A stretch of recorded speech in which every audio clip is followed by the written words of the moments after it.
Overhyped, glitchy, filled with frame rate problems and design quirks that will turn most gamers off, and released to mediocre to low review scores. And yet, Guerrilla Games' would-be Halo killer still manages to be one of my favorite first-person shooters on the PlayStation 2. The subsequent re-release of the game on the PS3 seems to fix the frame rate issues and runs at 720p, but still retains many of the glitches and all the gameplay quirks of Guerrilla's not quite finished PS2 original. To start, this game has more glitches than you can shake a sea lice at. Frame rate issues? Check. Strange, untextured faces of NPCs that become textured before your eyes? Check. Wonky ragdoll physics that have dead enemies' legs flailing madly in the air? Check.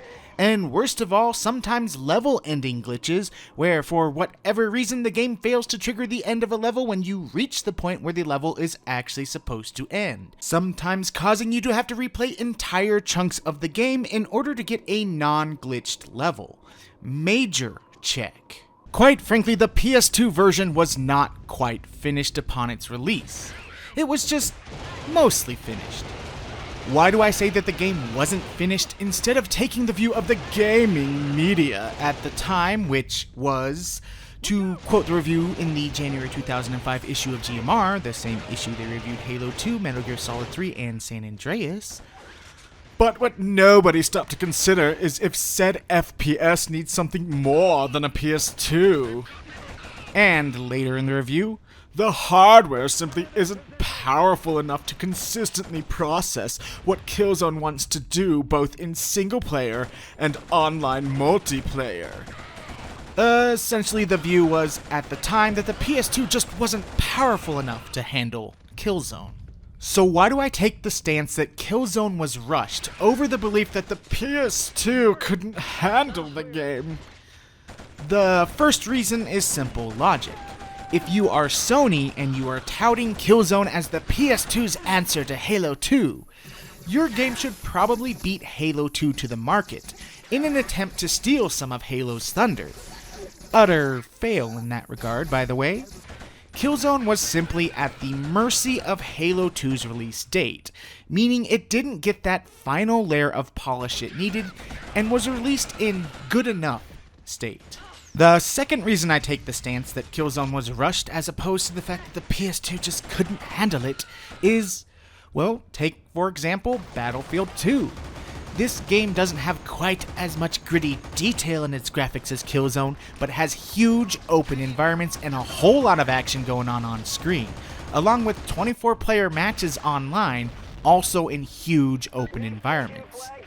Another good example is Criterion Games' Black, which has all the same kind of gritty detail as Killzone, but runs much better, as well as Area 51 from Midway, which gets my vote as possibly the best looking shooter on the PS2, which also runs smoother, and it had insanely fast 8-on-8 multiplayer mayhem online, and it didn't sacrifice frame rate or graphical quality to have it. Later games proved that the PS2 was quite a bit more capable than the reviewers of Killzone gave it credit for.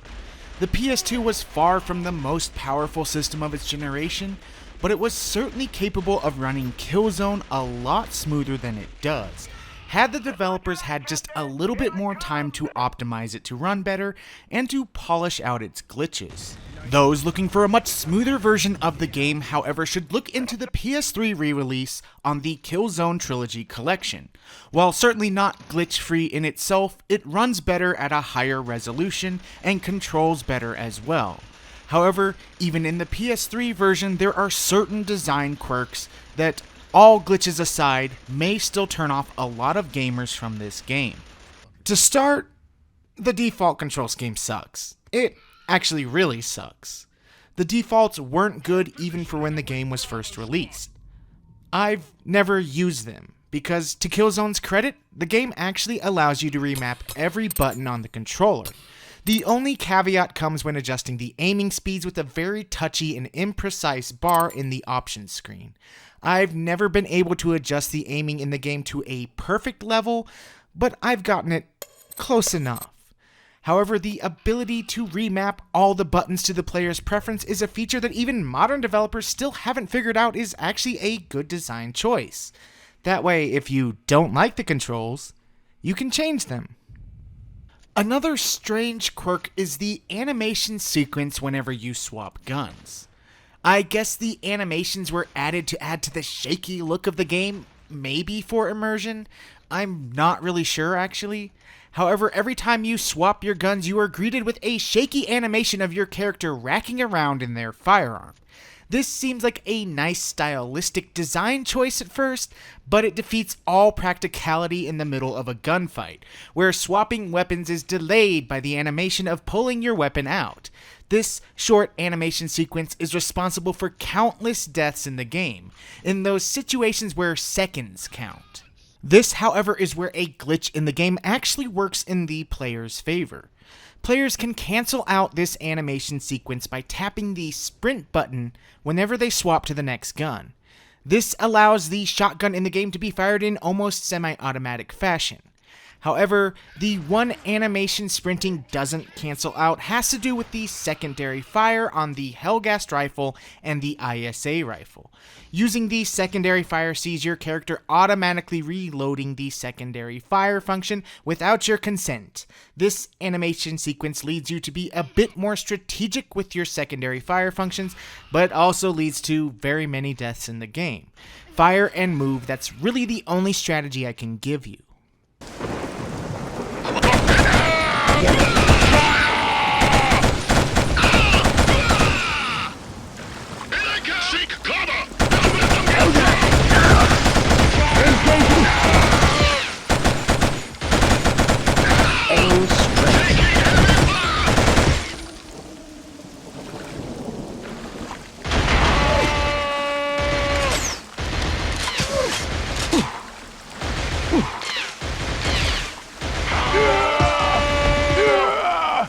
There are more strange quirks in the game, but I don't have time to list all of them. I'll just touch on a few others. For example, when you first start playing the game, the Hellgast screams are incredibly annoying. This is more prevalent in the PS2 version, where the screams are louder, over the PS3 re-release where they aren't quite as loud, but the Hellgast screams in the middle of battle come off as really, really annoying at first. Oddly enough, though, with enough playtime, they do kind of grow on you, and you end up not minding them at all. However, anyone listening to someone play this game in the background is going to find this game to be completely obnoxious. For whatever reason, the developers decided to make the sniper rifle have some of the worst controls this side of GoldenEye on the Nintendo 64. When zoomed in, the rifle scope has a very severe degree of look spring, where the scope wants to spring back right to the middle of the screen when you take your finger off the analog stick. It's almost as if Guerrilla took a look at all the sniping systems in every other contemporary first-person shooter at the time and said, "Hey, this works, let's fix it." The sniping controls a lot better in the PS3 version with its looser and more accurate analog sticks, but in the PS2 version, I always find it used better as a no-scope, one-shot kill tool. An attempt to be different and stylistic in nature makes the sniping mechanic in the game very cumbersome.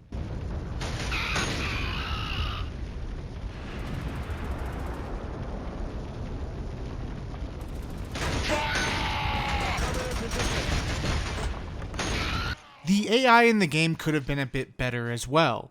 The enemy AI fluctuates between dumb enough to let you walk right up and murk them, to quite harassing with superior accuracy. Sometimes they're dumb enough to take cover in the open, and other times they do a good job of moving and popping up to fire at you. Enemy AI is inconsistent, but they make up for it by being bullet sponges who can bullseye your character from half a mile away with a handgun while running at full sprint. Friendly AI, however, fares much, much worse. As the story in the game progresses, new allies come on board as playable characters in the game. The 3 other characters you don't choose to play as fight alongside you the whole time, and their AI is about as intelligent, well, as a potato. Luckily, the developers made them completely invincible, and they generally do a decent job of not blocking your path. And hey, they do occasionally kill an enemy here and there. There are a few other small quirks I could choose from, like, for example, in playing the PS3 version, I realized that some of the movements in the game were purposely made sluggish, meaning that sometimes what we would mistake as frame rate issues were actually done on purpose. However, without getting too nitpicky on the game, I'll shift my focus to the parts that, once I was able to look past the glitches and strange design choices, still make Killzone one of my favorite first-person shooters on the PS2. I like the gunplay in the game. I like that despite it being a sci-fi game, all the firearms are the traditional rifle types. The only firearm I'm not too fond of in the game is the shotgun, which has a weak spread pattern. The secondary fire shotgun on the Hellgas rifle has a much better pattern and is far more effective. That's another thing I missed in Killzone 2, the fact that many of the guns in the original have a secondary fire function. While the automatic reload of the secondary fire function can be a pain, there's something about feeding a Hellgas soldier a face full of buckshot that brings a smile to my face. I also find myself in this game being very light on the trigger. Unless I'm at point blank range, I find myself shooting burst shots instead of dropping the full hammer on enemies. I'm not sure why I do this outside of the fact that it makes for more accurate distance shooting. One of the most accurate guns in the game is the Hellgas version of the light machine gun. Shot in burst, it's super accurate from a distance and has plenty of ammo to dispatch enemies that get in your face. The accuracy of other rifles in the game also depends on which character you choose to play as. Templar is the basic vanilla guy. He is the most accurate with the ISA rifle. Luger is the sneaky assassin, more accurate with distance weapons, and who has the ability to crawl into vents and climb certain wires in certain levels with branching paths. Rico is the loudmouth musclehead, whose chain gun is one of the most devastating guns in the game. That's messy, man. Haka's specialty is the Hellgas rifle, as he's the most accurate with it. He also has the ability to walk past Hellgas mines in certain levels that have opportunities for branching paths as well. That's another aspect of the game I like, but I wish they would have developed further into. The branching paths available for each character. Unfortunately, there are only certain levels in the game that allow Luger or Haka to take separate paths from the rest of the team. The exception being the final level where each member splits up, and depending on which one you choose will have a different route. There are some things that change in each level depending on which character you use, but I wish this was offered in every level in the game, thus giving players more incentive to go back and replay every level with each character. Perhaps that would be expecting a little bit too much out of a standard shooter, but I still wish Guerrilla took more opportunities to add more branching paths. I'm not talking something as complicated as Deus Ex, but it definitely would have added to the replay value if they developed a little bit more into the branching paths idea. Another seemingly strange aspect about the game that I like is the fact that your squad is on foot the entire time. Maybe it's by design choice, or maybe the engine was too chuggy to handle what I call the "Hey You" sequences. Killzone doesn't force you into driving any vehicles, doesn't force you into a rail shooter sequence, and doesn't force you into any of the overdone, poorly designed, stagnant, epic, crappy, non-first-person shooter sequences that were already overdone and boring even by late 2004 standards for first-person shooters. How much more stagnant and uninspired are these scenes when developers still use them in modern shooters? There are times where you will mount a turret and a new wave of enemies comes in scripted fashion, but you actually don't have to get on the turret if you don't want to. The game never forces you into a high production value waste of time scene where you're just driving a vehicle because the game designers couldn't think of anything better to stretch the gameplay out with. By comparison, Killzone's memorable scenes feel a lot more organic in nature.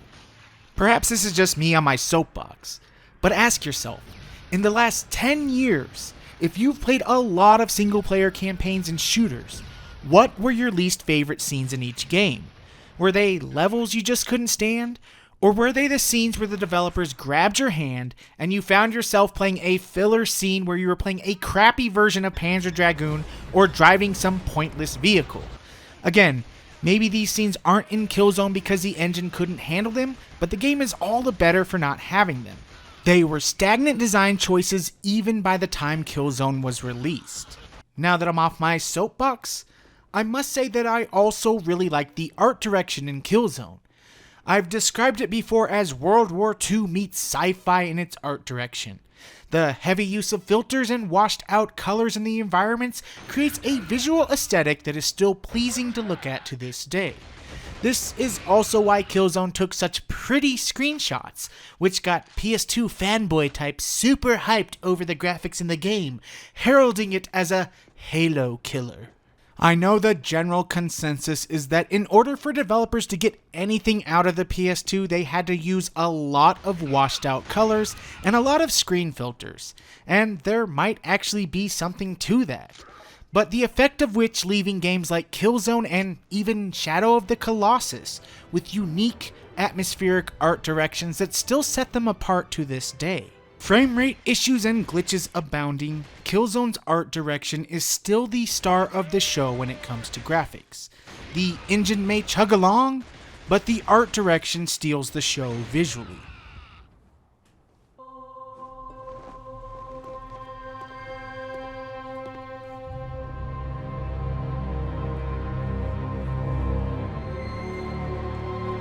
My people, sons and daughters of Helghan, for many years we have been a broken nation, shunned, oppressed, and conquered by those we sought to escape.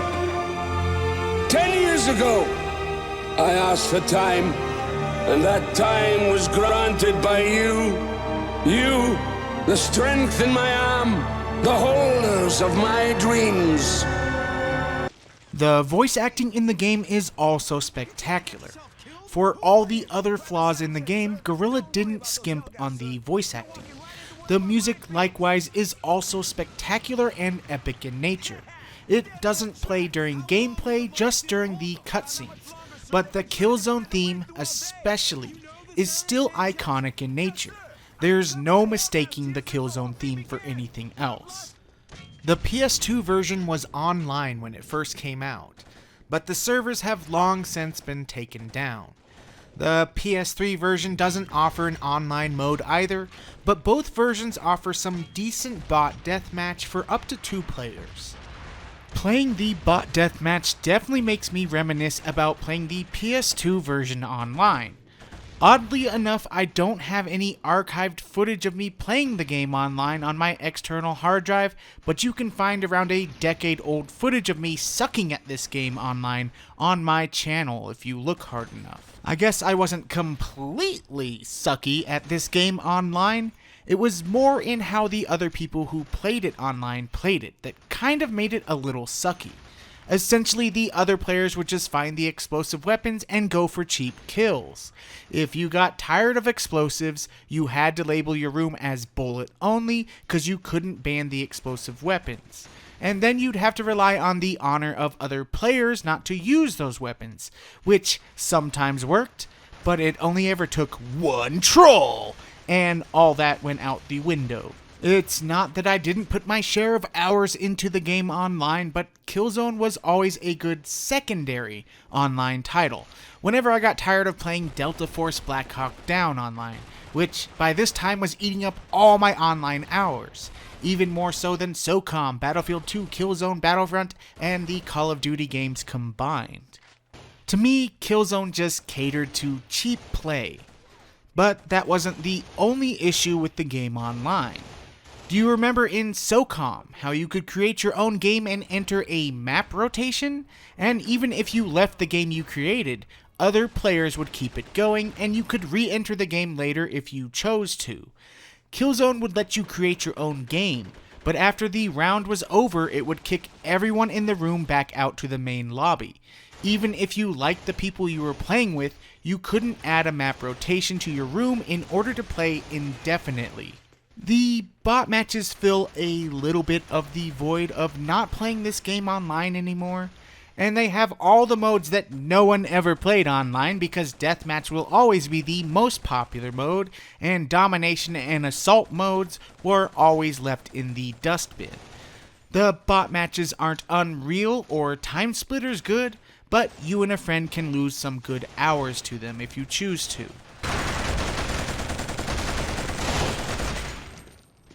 The bottom line. Halo killer? No. Unfinished, glitchy, and strange design choices? Absolutely. Good gunplay, cool art design, and some good bot matches? Yes. Now that online is no longer a factor, I would suggest the PS3 version to anyone interested in playing this game, but outside of a smoother frame rate and slightly better controls, the PS2 version and the PS3 versions offer the same experience. It mostly matters on which system you are collecting for, because either version is a good playthrough. Killzone is not my outright favorite shooter for the PS2 and especially not for the PS3, but I've always found the positives in the game to outweigh the negatives. If you're a fan of the genre and have still yet to play this game, I say give it a chance. You might get some good enjoyment out of it. Shooting. Good shooting. Ammo out.